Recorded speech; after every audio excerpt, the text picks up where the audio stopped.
Hi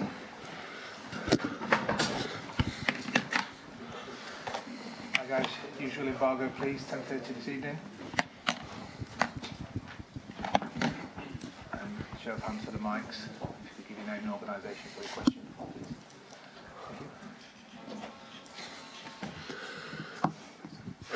Hello, Pep. Fraser from Sky Sports. Can we start with the injury situation, please? Let me think.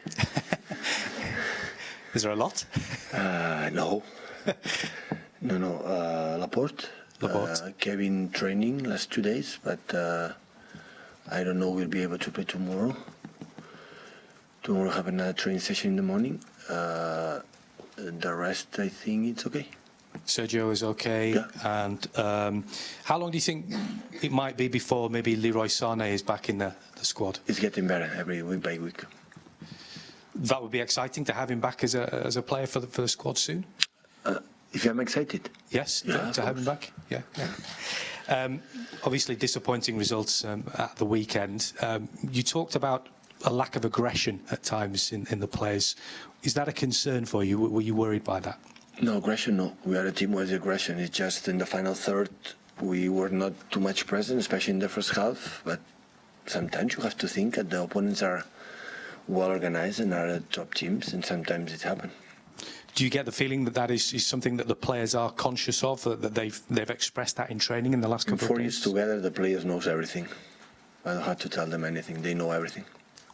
How much are you looking forward to welcoming Mikel Arteta back to Manchester? Yeah, a lot. Looking forward.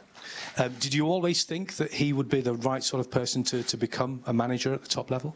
I said 3 years ago, or 4 years ago, when we started together, after a half year together, 1 season, so I was convinced he would be a manager when the opportunity came, and he decided it's the right opportunity for him. And what do you make of how he's got into things so far? I would say incredible well, in the fact that his ideas is already implemented, he's already in the team. His positional game is getting better day by day. Doing that in a short time is not easy. And I'm pretty sure Arsenal will have success in the short time in the future with him in the bench. Just finally from me, with things continuing as they are with the coronavirus at the moment, we are facing the possibility of games being played behind closed doors. Is that something that you're conscious of? How do you think that would affect things? Well, we are conscious because it happened already in Italy. Like is the league is suspended in Spain. Start the next 2 weeks, 3 weeks behind closed doors, and I think it's going to happen here because the tendency rise in the same level than Italy before in Spain right now. The other issue is if you have to ask if it works, play football without the spectators. So we are the reason why we do our job for the people. If the people cannot come to watch the games, there is no sense. I would not love to play football games in Champions or in the Premier League or the Cups or whatever without the people. So, but we are going to follow the instructions for the governments. I think everybody all around the world is involved in that, and just follow what they have to do and follow the instructions. Pep, Damien Johnson, PLP. Can I just clarify, is Sanè available to play against Arsenal? I said Weeks is getting better. He's training. The issue is he's not injured. So like he's training with us, he can play. Now the issue is the lack of rhythm, of the tempo, the moment of the season. We are going to decide. But yes, it was ready weeks ago. Is it in your thoughts, though, to play Arsenal? I have many thoughts. Many, every day. All nice thoughts. How is Edison? He made a couple of high-profile errors at Manchester United. He's an extraordinary keeper. Yeah. You have no thoughts about maybe... You and me, we cannot make mistakes. You are sitting, I'm sitting. So the players can make mistakes wherever they want. It's how they react, and always react good.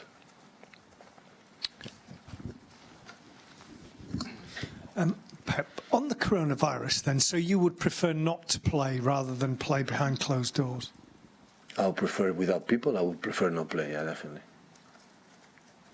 Because I mean, obviously, We are here right. we are here for the people. Of course, if it's one game or for 2 games, I can understand it. But it's longer. The reason why you are a journalist to write for the people. We play for the people. If the people cannot be there, with sense, no sense. I mean, I would not love to play without people in my stadium or when I go away. like Italy at the moment, you're right, the games have been called off, but then European games are still being played with no supporters. Spain with no supporters. You could be playing Real Madrid here in a week's time and have no fans in the stadium, which seems a bit strange. When the UEFA or the government say you have to play without spectators, we are going to play without the spectators. But I'm going to say if I would love to play with the spectators, with our fans. So for one game can happen, for a long time, it's no sense. Have you? But the health is the most important thing right now. It's not the competition. It's how to take care of the situation that is getting rise country by country, day by day. So have to wait. Sorry, have you ever managed a team with no supporters in the stadium? And what is that like? Yeah, when I was a little boy in the school. Yeah, I play football games, no people watching me, no TVs.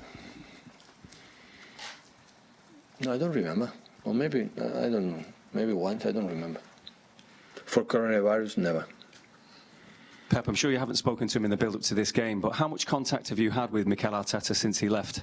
Quite often, yeah. Has he been tapping into you for advice on the challenge that he has at Arsenal? Absolutely not.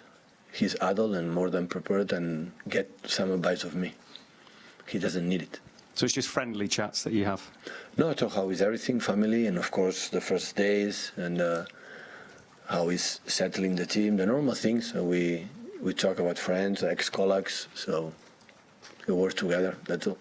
And you were always full of praise about the work that he did here. And one of the things you said last season was the one-to-one work that he'd done with Raheem Sterling and his finishing. And he'd helped Raheem with the finishing aspect to his game. Now, Raheem's on a bit of a drought at the moment. Has he missed Mikel? Has he been affected by Mikel leaving? That was to Raheem. Do you think so?